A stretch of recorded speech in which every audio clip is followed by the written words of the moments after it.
for us to kind of learn her story. Very, very successful businesswoman. She had her own wealth. She had, not only that, she had status within Quraysh. It was very hard at the time for a woman to have that in Arabia, to have status and to have the ability to state opinions and for people to listen to her, radiallahu anha. She had married twice before him, alayhi salatu wasalam. She had 2 children from previous marriages. Some narrations say she had 3. So the Prophet alayhi salatu wasalam married her. It wasn't that this was her first time, this was her 3rd husband.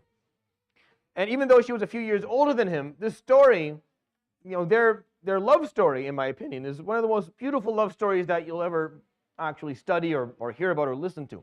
Because not only did they love each other throughout the 25 years of their marriage, but he loved her, alayhi salatu wasalam, for close to 15 years after she died, until he died, alayhi salatu wasalam. Now the stories that we have in the Seerah are repetitive of how he would always make sure that anytime he was gifted something, he sent something to her relatives or to her friends, that he stayed in touch with her family, that he made dua for her and spoke about her. Aisha would point out that she's the only one that she was bothered by. Like Aisha, the Prophet ﷺ's wife, later on, would point out that I was always bothered by how much she would talk about her and how much that came up in his life, alayhi salatu wasalam. And after she would pass away, it would be 2 years before they would even dare talk to him about getting married. And once they did, once someone came up to him and said, Ya Rasulullah, you need to get married. You have teenagers at home and you have her children, like her children stayed with him, alayhi salatu wasalam.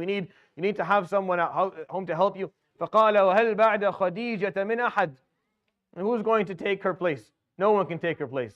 Radiallahu anha. And just, you see, the way we're conditioned to understand love within marriage today is a little bit disappointing and it's for sure underwhelming. We don't seem to know the difference between lust and love, and they're 2 very, very different things. Lust is chemical, it's biological. It's needed for sure. You can't really have a successful marriage if none of it exists, if there's no chemistry at all. If you look at the other person and you do not feel attracted to that person whatsoever, then it'll make it difficult for sure. I don't think no one is advised to enter a marriage with that type of setup to begin with, and that's not what we preach for sure. But that is not by any means the gist of what marriage is about. And that is for sure not what will allow the marriage to have longevity. Like the actual measurement of the success within a marriage is not by how attracted the 2 people were to each other at the beginning. That had nothing to do with that at all. Some of the most amazing love stories that people follow end with the ugliest divorces. The reason that this is the case is because when you grow up watching movies or TV, all love stories that they tell you end at the altar. The end when the 2 people are getting married. No, you want to talk to me about love? Show me 10 years into the marriage.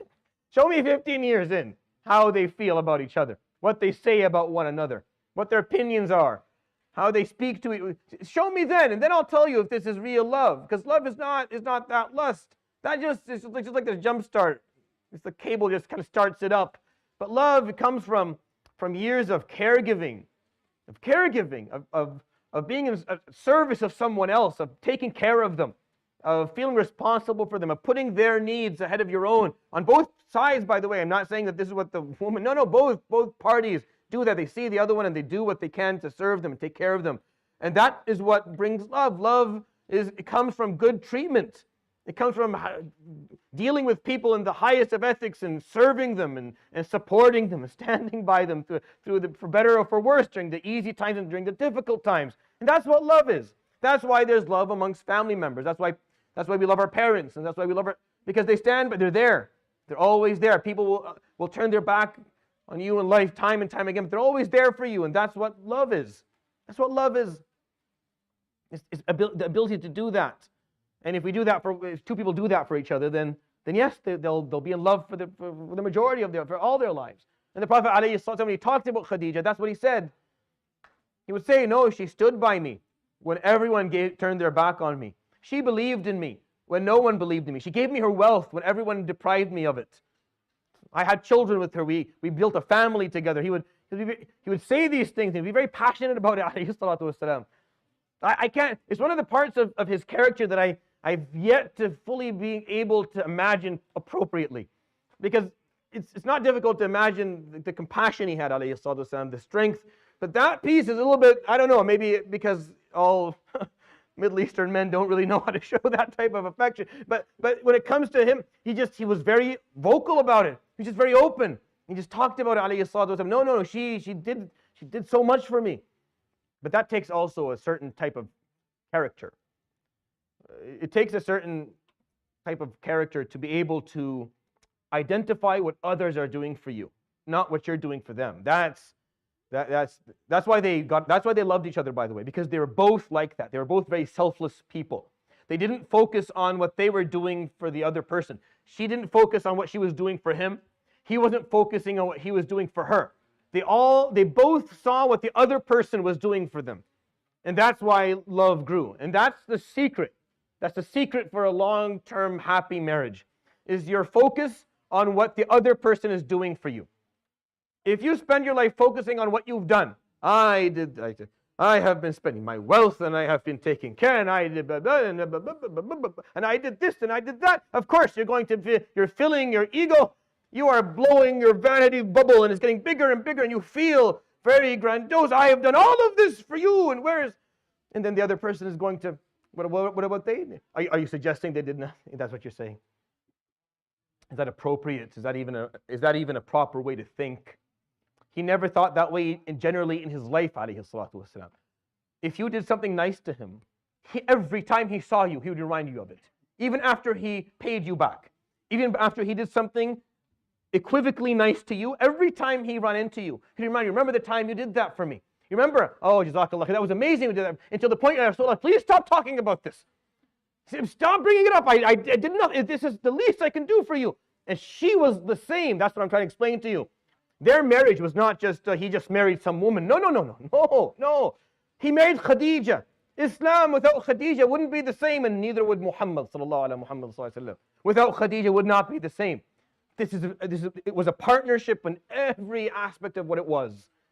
And that piece has to be acknowledged. And we'll talk about it more because I'm just saying it right now, but it'll be proven. I mean, we will prove it when we go through the story. And you see what she actually does, radiallahu anha, how she behaves, how she responds. It's those critical moments. But that's how she was. She gave. She didn't remind you of what she gave you. She focused on all the good that you're doing. And he did the same. So if I'm doing some good, my wife is doing some good. There are two ways to go by this. I remember the good that I'm doing and remind her of it. She remembers the good that she's doing. She reminds me of it. We end up in a court trying to rip each other off, using the children as weapons, or just let's do a quick, just turn the tables really quickly. All right? I focus on what she's doing for me. She focuses on what I'm doing for her. That's an endless love story. Honestly, forget about all the Shakespearean garbage they teach you. It's really not. Listen to me. This is what it is. When you get married, this is what it's about. Even if the person in front of you doesn't do it, you do it. They'll get in line. It'll take them maybe a decade, but they'll come around. Just do it that way. Focus on what they're doing. Focus on their contribution. Even if you don't think it, just focus on it and be thankful and grateful for it. They'll understand. They'll pick up on, okay, that's how this is, and then they'll do it, and then both parties are happy. Because when you use the negative, when has the negative ever worked in relationships? It's never worked. It never does. Where you say, I'm doing all this, you're not doing your piece. It doesn't motivate them to do better. It doesn't. Well, it never has. But the opposite does. When you make someone feel good about what they're offering, about their contribution, they're more likely to contribute. They're more likely to do more because they feel like they've been appreciated for what they're doing. So if you want the other person to do more, just appreciate it more. Acknowledge it and encourage it. It'll happen. It'll happen. It'll happen. Very rarely does it not. Like I'm saying, less than 1% of human beings don't respond to this. You're not married to that person. Everyone thinks they're married to that one person in the world that does not appreciate them. No, you're not. The odds of you being married to someone who completely dismisses you, who is built in a way where they psychologically are just by nature narcissistic and is very, very, very low. It doesn't, and honestly, if that was the case, it would be this is not how you're going to find out. Just do what they did. Just turn the table around a little bit. When you get married, just learn, take it from me. If you're younger than me, this is yourself talking to you 15 years from the future, coming back saying, just do that. Just don't do the opposite. Don't get fixated on what you're doing, on how you're putting your focus on what they're doing. Appreciate that, acknowledge that, and watch how love will grow. And watch how people will just get better. And it's not that hard to maintain a marriage if you just think the way they thought. Sallallahu alayhi wa sallam wa alayha salam radiyallahu anha Khadijah al-Kubra.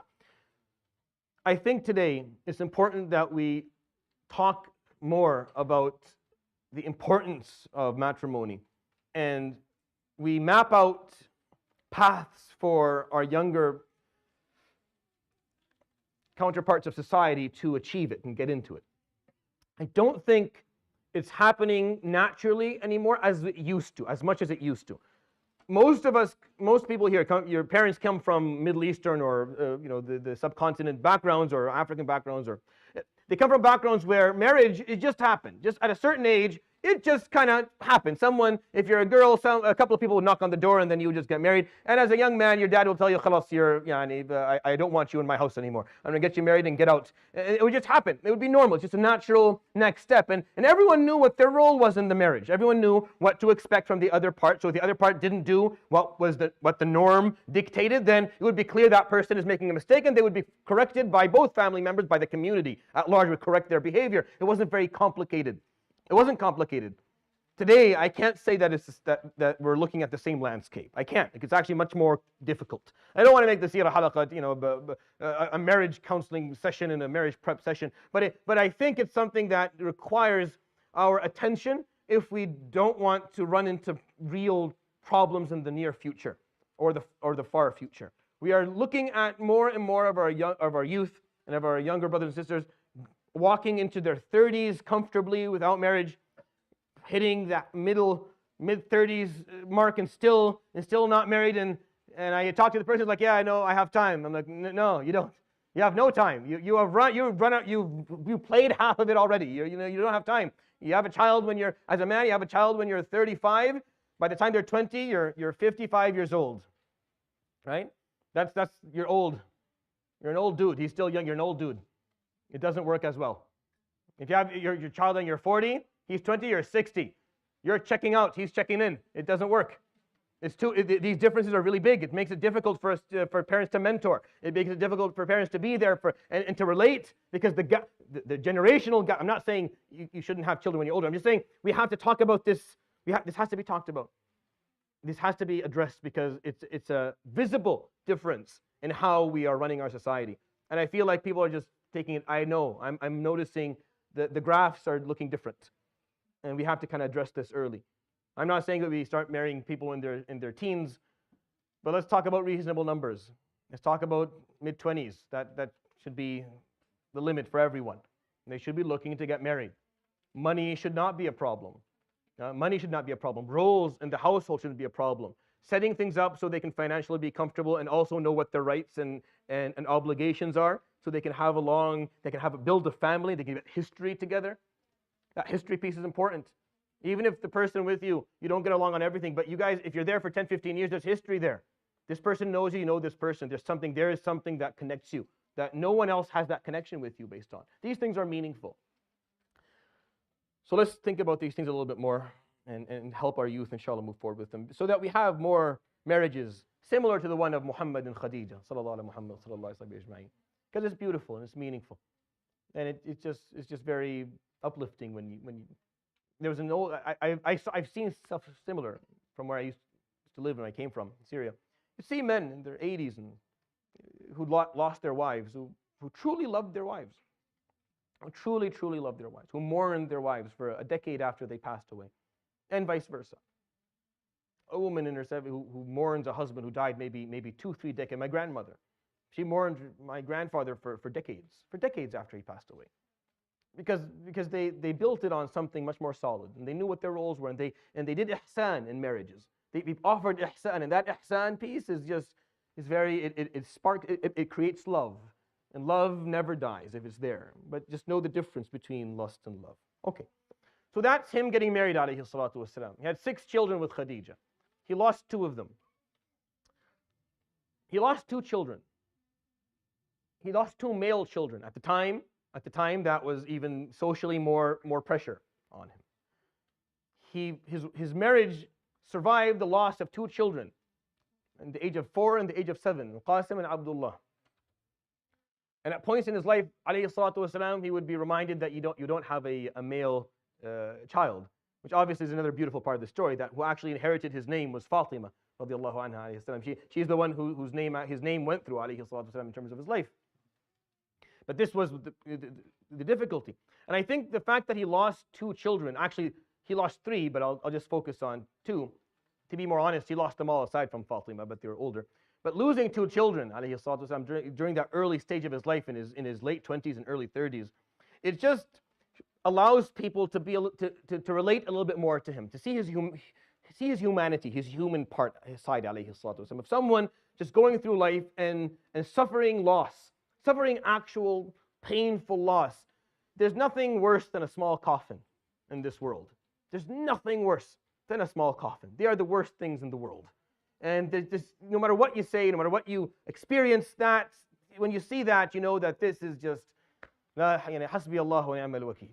So the Prophet ﷺ, being someone who would experience that with Khadijah twice, and still, and that only strengthened their relationship, is something very, very interesting. To add to that piece of humanity, I'm going to tell you another story. I'll tell you the story of Zayd ibn Haritha, just so that you understand his true human side, alayhi salatu wasalam. There was a man by the name of Hakim ibn Hizam ibn Khuwaylid. Now her name, Khadijah, was Khadijah bint Khuwaylid. So Khadijah was his aunt. And he was, in some narrations, older than her. And that's normal if you understand how older Arabic families work. They get married early, so after a certain point, the mother is pregnant with the child, and so is her daughter. And they just, so you'll have you and your uncle are the same age, or you're older than your uncle, and that's very normal where I came from. So Hakim ibn Hizam was he was a rich gentleman.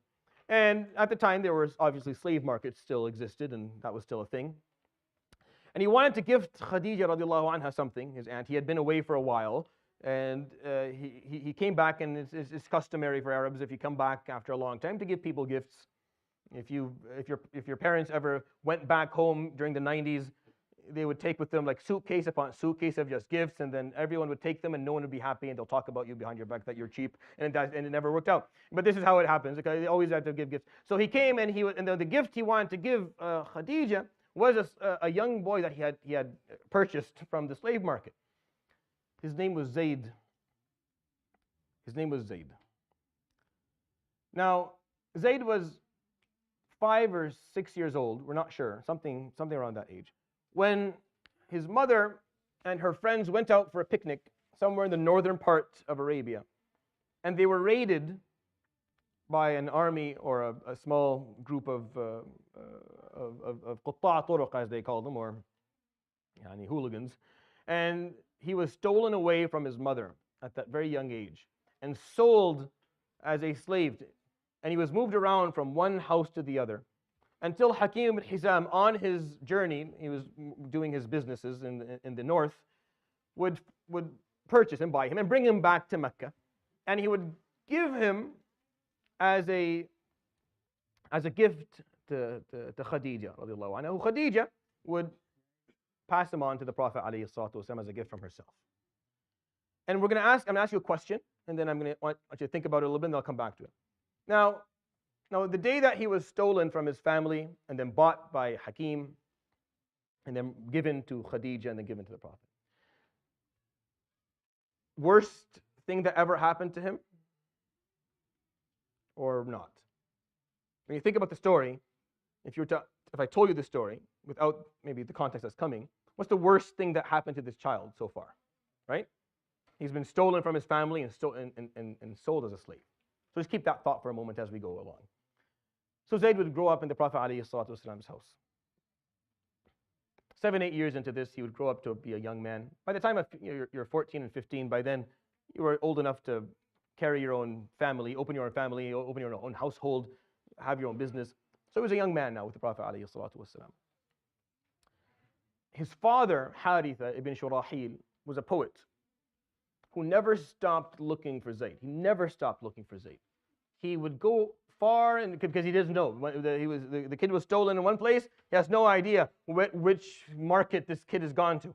He doesn't know in which direction he was sold. So he spent years just searching for his son, seeing if someone can recognize his description and in which direction the people, for years upon years. He would say amongst the poet, بكيت على زيد ولم أدري ما فعل أحي يرجى أم أتى دونه الأجل فيا ليت شعري هل لك الدهر أوبة غالك بعد السهل أم غالك الجبل فحسبي من الدنيا رجوعك لي بجل. And he has like 5 or 6 pieces of poetry. It's beautiful stuff.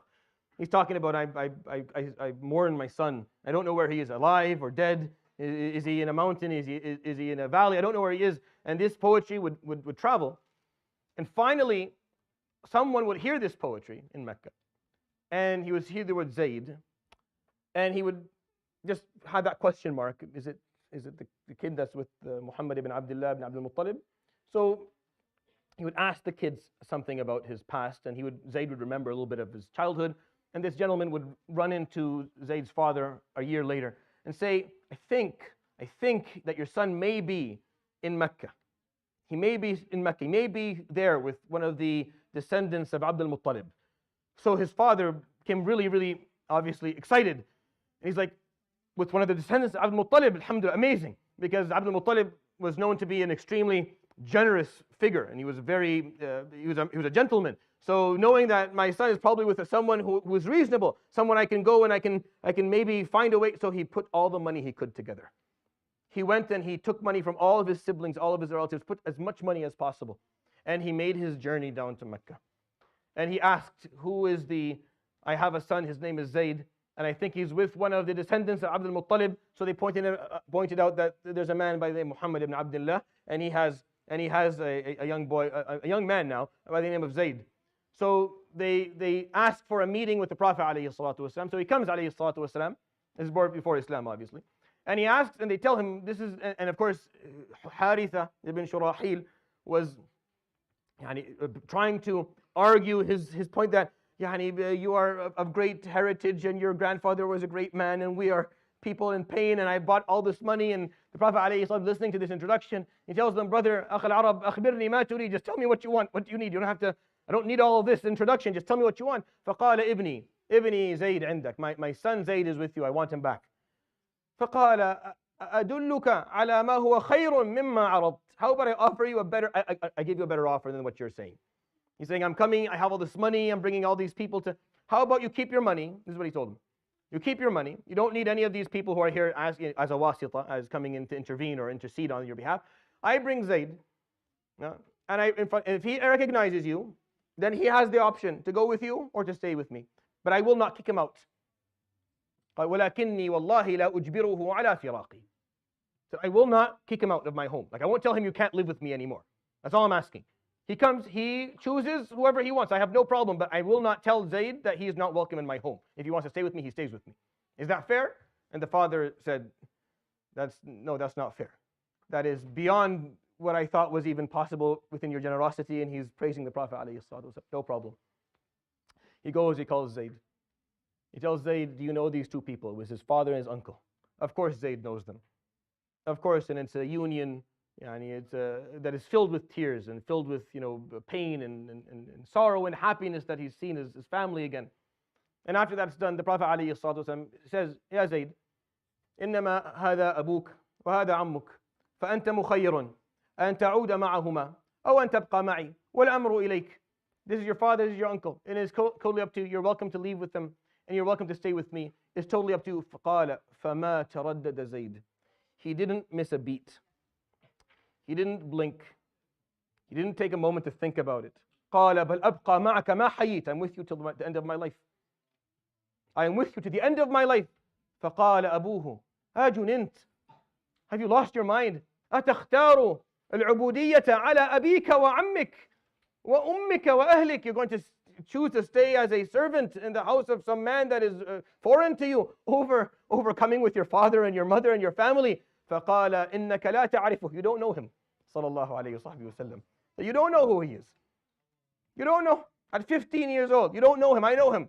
I love you, and I'll always. And he never lost touch with his parents, by the way. He didn't. He was always in touch with his family. Zayd, Sayyidina Zayd, radiallahu anhu. But he said, no, I can't. I'll never leave him. I'm with him. I will stay with him. So his father and uncle said, لَكَ ذَلِكَ. That's up to you. So the Prophet ﷺ took him by his hand, and they went, and he walked over to the Kaaba, the Sahn al-Kaaba, right in front of the Kaaba. And he held his hand up. فَقَالَ هَذَا زَيْدْ إِبْنِي اسمه زيد بن محمد يرثني وأرثه. He is now named Zayd ibn Muhammad. He is my son now. I'm adopting him and making him my son. I inherit him, he inherits me. Now, Islamically, that is not acceptable, as you know. Now, the reason he said that, alayhi salatu wasalam, is that Islam was not yet a thing. He was not a prophet. So he went by the laws of Ibrahim. The laws of the earlier laws that Abdul Muttalib had revived was that if you adopted someone, their lineage would become yours. Meaning it wouldn't be pointed out in the future, no, that this person comes from a different background or a different heritage. They would just be incorporated into that family. Islam came and said, no, adopt, treat them as your child, call them my son, they can call you father and all that. It just has to continue to be pointed out that this person is adopted, that they don't actually carry your blood. They're not actually your children from your blood. And that's the only issue when it comes to adoption. Adoption, brothers and sisters, is an extremely important Islamic practice.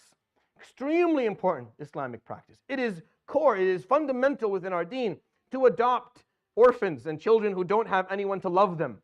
And the Prophet ﷺ in his home had 18 children whom he took care of. Only 6 of them were actually his. 12 children were not his. He took care of them because they either their fathers had passed away or their mothers had passed away or both. The concept of kafalat al-yatim is something that I find that we don't really talk about a lot in our deen and is kind of put to the side when we're the ummah that has the most reasons to actually do the opposite. Like our deen, our religion, our faith, our teachings, but his legacy alayhi salatu wasalam is filled with the concept of adopting orphans. The only reason that we don't do it, in my opinion, is because of this small detail. That, well, this person can't carry my name. So what? Actually carrying your name is a lie.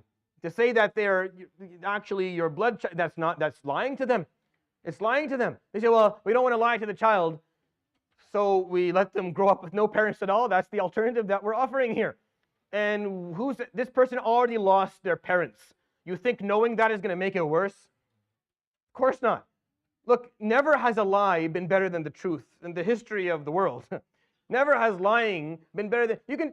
I'm not saying that you tell this to a 3-year-old, but once they're old enough to reason, they should understand that we are your family and we love you, but this is your specific situation, and it'll hurt, but they'll deal with it, and then they'll go from it, and they'll move on, and they'll continue to value the fact that they had people taking care of them. But at least they're living their truth. They're living their truth. There are cases you can read online, you can actually look this up, of the devastation that occurs to people who find out later in life that they were adopted. And what it does, like psychologically and psychiatrically, like in terms of how it affects the psyche and the mental wellness of people. When they find out later, by maybe a DNA test of some sort, that they're not actually, and the parents knew but didn't want to tell them so they wouldn't hurt their feelings. It's devastating. It's very difficult. Being honest has never been the wrong. I think another piece of why people don't bring in orphans is that there's always, well, if it's a boy and the lady, can she take off her hijab and all this other stuff? And there's actually a lot of leeway when it comes to this. There's a lot of leeway within the fiqh, a lot, in terms of that being the case. Even if the child that's being brought in is 4 or 5 or maybe older, there's a lot of flexibility when it comes to these things. And you just need to talk to an imam to explain to you where the flexibility lies if you're thinking about adopting a child. We for sure have to do this as an ummah. We for sure. There's one or two examples in this community, and they don't like me pointing them out, so I won't, just out of respect for them. But they went through the process of adopting a child and going overseas and bringing them with them and taking care of them. And it's a beautiful thing. And I think we should have a bit more interest in that as Muslims, especially when our Muslim brothers and sisters around the world are actually go through these types of calamities and these types of misfortunes, and they're war and natural disasters, and these children require help. Doesn't mean that you're faulted for wanting your own children. No. That's the most natural thing in the world, to have your own child and love your own child. But consider doing what he did, alayhi salatu wasalam, in his life. He was an orphan too, and he needed taken care of, and he was taken care of. Imagine if he wasn't, what we would have missed out on, and how the story would have been different. So he took care of Zayd. He called him Zayd ibn Muhammad. Of course, after Islam, after he became the Prophet, and Islam was revealed to the Prophet ﷺ, and the ruling was that his name would be Zayd ibn Haritha, because his father was known. That broke Zayd's heart. Zayd, he prided himself that he was called Zayd ibn Muhammad. Imagine if you're given that, you're the son of Muhammad sallallahu alaihi wasallam. So in Islam, when Allah revealed to the Prophet ﷺ, no, he has to be called by his proper name. Zayd ibn Haritha, Zayd's heart was broken. So Allah subhanahu wa ta'ala made it up for him. Anyone want to tell me how? Some of you know how. Yeah, go ahead, give it a shot. Sorry, say it again? Yeah, so he's the only Sahabi whose name is in the Quran. The only one. The only one. No one else. Not Abu Bakr, not Umar. Abu Bakr is called Sahibuhu, but not his name. Right? Other of them are talked about, but not the name. The only person whose name is in the Quran. فَلَمَّا قَضَى زَيْدٌ مِّنْهَا وَطَرًا. Surah Al-Ahzab. So Allah subhanahu wa ta'ala took away from him that being called Zayd ibn Muhammad and offered him here. Your name will be a 30 hasana name from now on. Every time you say it, you get 30 hasana because it's in the Quran. It's a part of the revelation of Allah subhanahu wa ta'ala. And that shows you, in my opinion, for a child or for someone who was ripped away from his family to choose someone over their own family. And it wasn't a whim. It's not like he said that day when he grew up, he left. No. Zayd never left. Zayd spent all of his life with the Prophet ﷺ. Zayd was the most beloved person to the Prophet ﷺ. Abu Bakr would say, the reason I'm Khalifa is that Zayd passed away in Mu'tah. Zayd was martyred in Mu'tah, so I'm Khalifa, but I wouldn't be if Zayd was still around. That was Abu Bakr's thought process. Zayd was of that status in the Prophet ﷺ. He was called Hibbu Rasulillah, the most beloved person to the Prophet ﷺ. And it just shows you his humanity, the human side. The fact that, yes, I tell you all these things about him, but what was it like living? Sometimes you see people who are extremely successful, but to be close to them is a nightmare. Like to work with them or to live with them is a complete nightmare because they're either perfectionists or they're just very, like there's something with their character that you just can't stand. In my opinion, this story exists just so you know what he was like, alayhi salatu, as a person. Zayd chose him over his own family. No, I'll live with him. Didn't hesitate. I'm sure, for sure. You have no idea. This person here, you have no idea. This person is, no, of course I'm going to stay with him. What I saw from him, I don't know it exists anywhere else, so I'm going to be with him. And his father, later in life, would tell him, I don't blame you. His father later, a decade later, would tell him, yes, I understand now. I understand why you chose him. Sallallahu ala Muhammad, sallallahu alayhi wa sallam. And that's just a piece of his character. That's who he was. He was someone that once you got to know. I love the way Sayyidina Ali describes him. Sayyidina Ali says something about Qala, he would say this. Man ra'ahu badihatan haba. Whoever sees him for the first time reveres him. وَمَنْ خَالَطَهُ مَعْرِفَةً أَحَبَّهُ. And once you get to know him a little bit, you fall in love with him. Sallallahu alayhi wa sallam. But in order to be someone like that, you have to be someone who's very kind, very compassionate.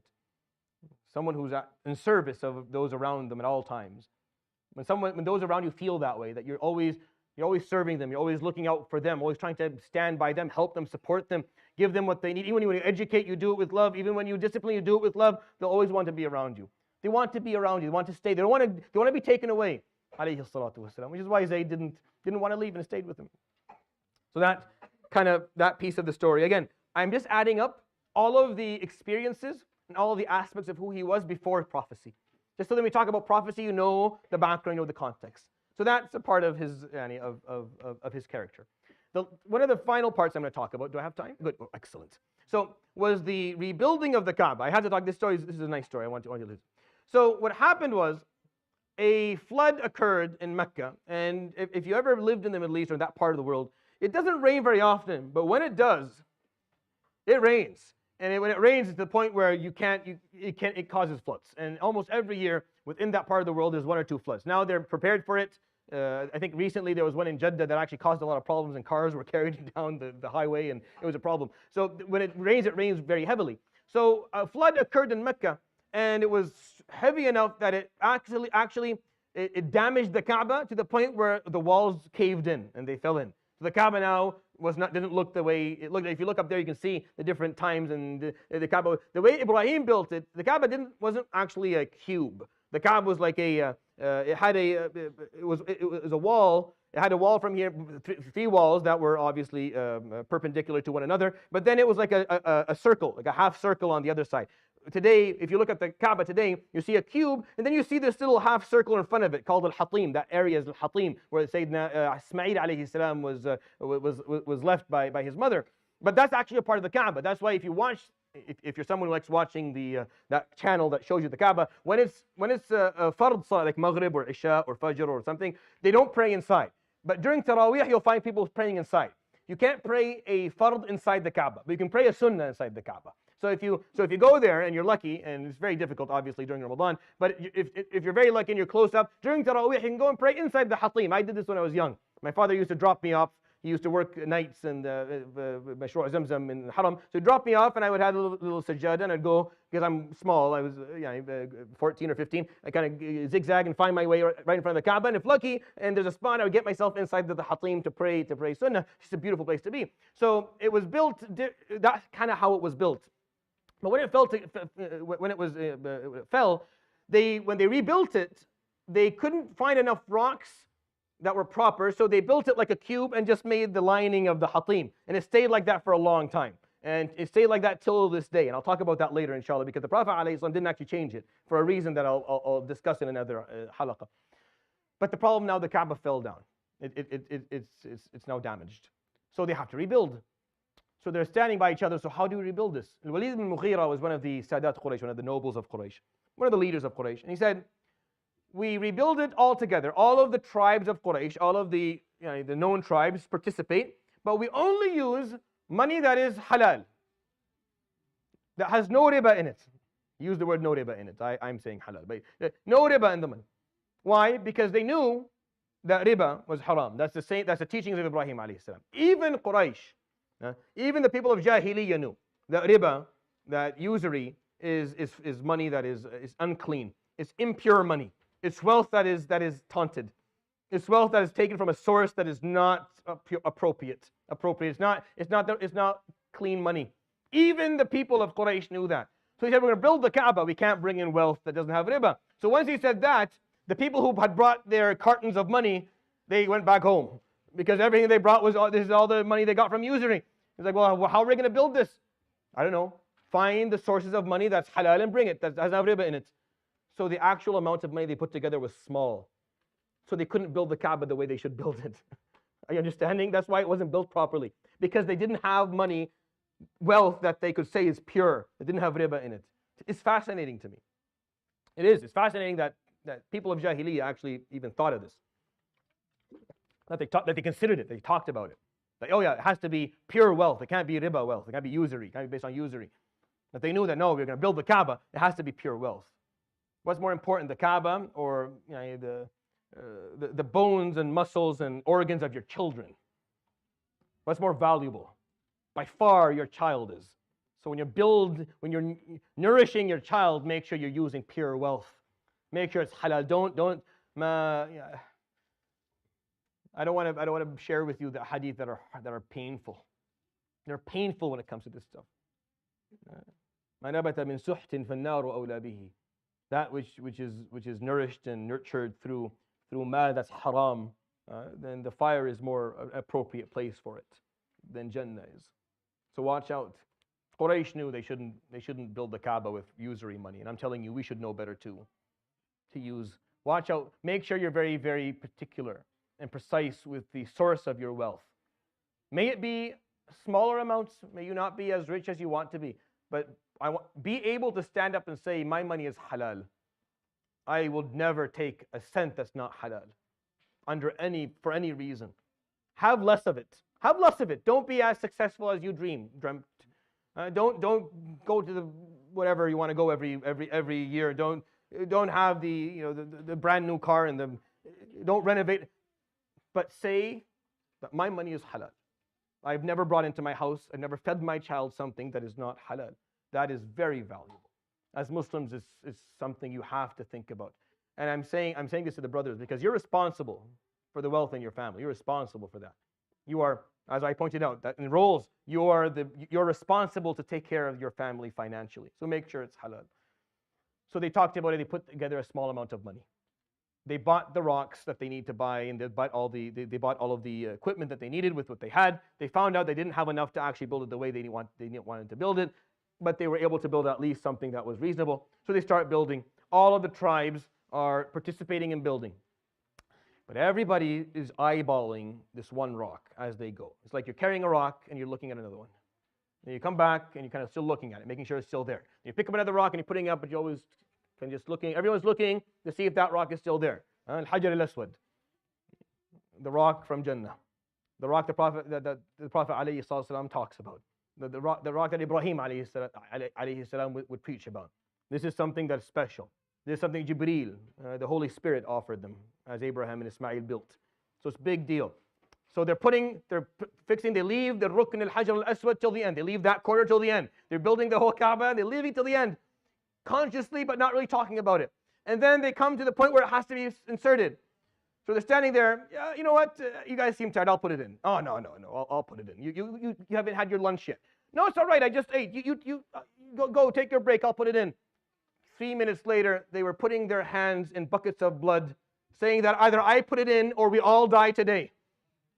And every tribe was bringing in their men, and their swords were out, and they were staining their faces with blood, ready to go to war over who's going to put this back, because of the honor and the legacy and the reputation of being the person who put the Hajar al-Aswad in its place. And Arab, funny, I don't know why. I do know why, but but that's how they were. Money wasn't as important as reputation, as integrity, as honor. That was way more important. The honor of putting the Hajar al-Aswad meant I'll die for it. And it became to the point where Quraysh was going to have a civil war.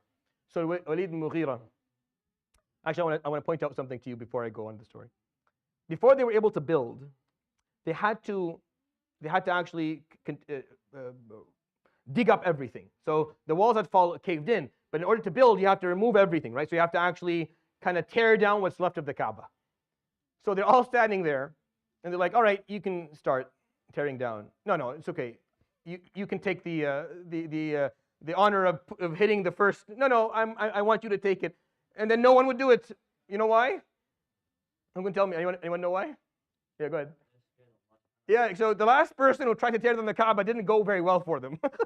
The last person who came in with the intention of tearing down the Kaaba things did not turn out well for them. So in their minds, like, I saw what happened to Abraha and his army, so I'm not going to tear down anything. So everyone stood there with their axes and their chisels, and no one would touch it. So Walid bin Mughira said, all right. And he stood there and he said, oh Allah, Allahumma innaka ta'lamu annana ma atayna linu'dhi baytaka al-haram. Oh Allah, you know that we didn't come to actually harm the Kaaba. And he would hit the first axe, and then everyone would run. And they would all run home. And everyone's waiting for like a bolt of lightning to destroy Al-Walid, or for them all to get sick and die at night. Everyone was fine. The next morning they came back. Everything is fine. You're feeling well, Al-Walid. Nothing's going on. All right. And they tore down the rest of the Kaaba. So even the people of Jahiliyyah, they knew Allah. They understood what it meant. They had problems with their belief system. There was something that was fundamentally corrupt, which is why the Prophet ﷺ had to preach the teachings of Ibrahim ﷺ. But they still knew God, and they understood that there was a relationship here, and they knew how to respect that. So they're fighting now over putting the Hajar al-Aswad. So Walid comes back again, and he says, how about we do this in a way that's fair to everyone? We use qur'ah, meaning we use luck to dictate who puts it in. So what's the luck? All right, at this hour of tomorrow, the first person to walk through this door, Bab al-Salam, of al-Haram, will be the judge. Whatever this person says, we accept. If he's from this tribe or that tribe or whatever tribe, then that tribe gets the honor to put it in, and we don't fight over it. And they all said, all right, fine, fair, because it's luck. But they didn't tell people, but that was the agreement. And it stayed amongst them. They waited. And then who walks through the door? Sallallahu alayhi wa alihi wa sahbihi wa sallam. This is the preparation of Allah. This is something that Allah subhanahu wa ta'ala wanted him to do. Why? Because he needs to get testimony. Before he becomes a prophet, this is towards the end of his 30s, he needed that testimony of his character to be on record by his own people. So this whole story happened so that this would occur. He walks through the door of Bab as-Salam. They see him walking through. قالوا الأمين ارتضينا. الأمين ارتضينا. The trustworthy one, we accept. We accept whatever he says, we accept. They called him Al-Amin, meaning his nickname amongst people is Al-Amin, the trustworthy one, the one you can trust with anything. He'll never stab you in the back, never lie to you, never. That was his nickname, sallallahu alayhi wa sallam. Al-Amin irtadayna. We accept the trustworthy one. Yes. What's the issue? This is what the issue is. He looks at them. Their hands are all stained in blood. their swords are out of their sockets. He's like, okay. This is what we're going to do. So he took off his burda, alayhi salatu, his aba. He put it down. And he put the hajar on it. And he made corners. Like he twisted corners from his own garment. Yeah, give me a second. Let me finish. And then he made enough corners for the number of tribes that were fighting. There were 6 tribes, so he made 6 corners. And he had a representative from each tribe carry the corner. And then he had them go around the Kaaba and do 7 laps of tawaf. Now this, in my opinion, is one of the most genius things he did, alayhi salatu wasalam. People were upset. People were all hyped up, ready to fight. After doing 7 laps, clunking into people carrying a rock, they were tired and they were much more, all that energy, all that negative energy had kind of gone out. So he had them do 7 laps, alayhi salatu wasalam, around the Kaaba, and then carry it right to its spot, and then he pushed it in, alayhi salatu wasalam, with his own hands. And he did that, and everyone was happy with it, because he didn't actually tell this tribe can do it, even though his tribe was there. Even though Banu Abd Manaf were there. And when he walked in, they were like, perfect. You're going to give us the honor. No. Sallallahu alayhi wa sallam said, no. This is the honor for everyone. You see that mentality? Bring people together. Don't divide them. He could have offered his family the honor. He said, no. We do this all together. That day, out of mercy and compassion to his people, he put his hand on the rock and put it into a spot. More than that. 25 years later, he would come to perform Hajj, and he would want to go to the Hajar al-Aswad but he wouldn't. Because if he did that, alayhi salam, during Hajj, the fatalities that would occur every year would have been. So that day he touched the rock out of mercy to his people. And 25 years later, he would not touch it out of mercy to his ummah, alayhi salatu wasalam. And are you understanding what I'm trying to say? Out of mercy, he wouldn't touch it that day, even though he wanted to. And people would have opened up for him to go do it. No. If he did it, it would turn into a sunnah, then everyone would fight over it and people would die. Sallallahu alayhi wa sallam. What did he get out of this? He got that testimony. Not only did he show his leadership skills, his ability to de-escalate situations, bring people together, make decisions that don't self-serve him or his tribe, think of the bigger picture. Not only did he prove that, alayhi salatu wasalam, but he also got testimony from his people. Al-Amin, the trustworthy one. So later on, they can't come and say, he was always a liar. Sallallahu alayhi wa sallam. They can't. When he brings Islam, they can't say he was always, no. What are you talking about? We remember the day where you guys were all happy when he walked through the door, and you said, Al-Amin, the trustworthy one, we accept him. Now you're going to call him something else? You can't do that. You can't have it both ways. Alayhi salatu wasalam. There are two or three more pieces of preparation that I'll talk about inshallah next week. So we may spend next week kind of finalizing the first 40 years of his life, alayhi salatu wasalam, going through all the preps, making sure that we have clarity on them. The week after, we'll talk about that beautiful moment of the beginning of the deen. I'll end with that, inshallah ta'ala. The kahoot will begin in a moment. Subhanakallah bihamdika, la ilaha illa anta, astaghfiruka wa atubu ilayk. Wa sallallahu wa sallam wa barak ala nabiyyina Muhammad wa ala alihi wa sahbihi. Jazakumullahu khair wa barakallahu feekum. Just a small housekeeping request. Can I ask the brothers to move forward a little bit and the sisters to shift back a little bit? I know there's some room in the back and there's some room in the front, just so we have a better line of demarcation here.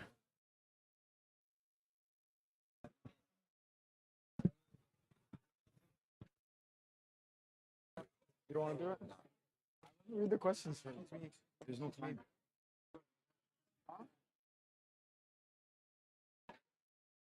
Sorry. Very soon.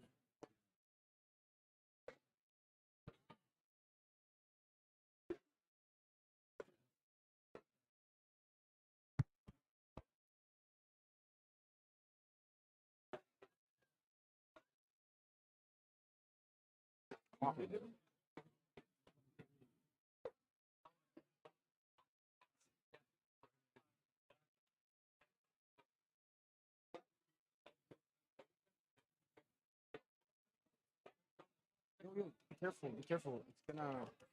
You're streaming the login screen. Streaming the login screen.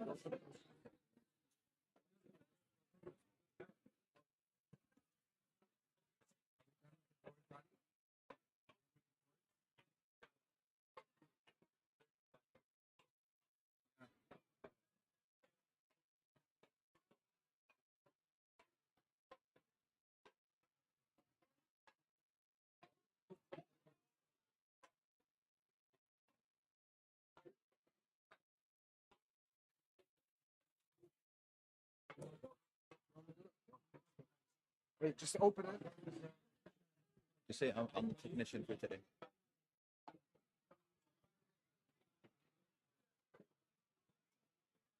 Assalamu alaikum. All right, we're going to get started shortly, inshallah.